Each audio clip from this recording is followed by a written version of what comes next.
எதிர்கால லட்சியம் என்ன என்று மாணவர்களிடம் கேட்டால் டாக்டர் ஆவேன், வக்கீல் ஆவேன், போலீஸ் ஆவேன், விஞ்ஞானி ஆவேன், விளையாட்டு வீரர் ஆவேன் என விதவிதமாகச் சொல்வார்கள்.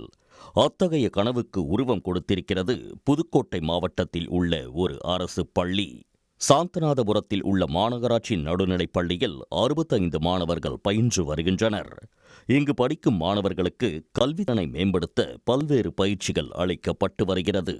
இந்நிலையில் மாணவர்கள் வருங்காலத்தில் என்ன ஆக வேண்டும் என்று ஆசைப்படுகிறார்களோ அந்த ஆசைப்படி AI தொழில்நுட்பம் மூலம் அடையாள அட்டை வழங்கினர்.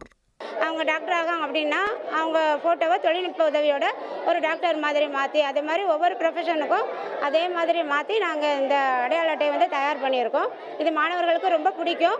அவங்களோட கல்வித்திறன் இதன் மூலமாக இன்னும் மேம்படும். பள்ளிக்கு வருவதற்கான ஆசையும் ஆர்வமும் இன்னும் அதிகரிக்கும்.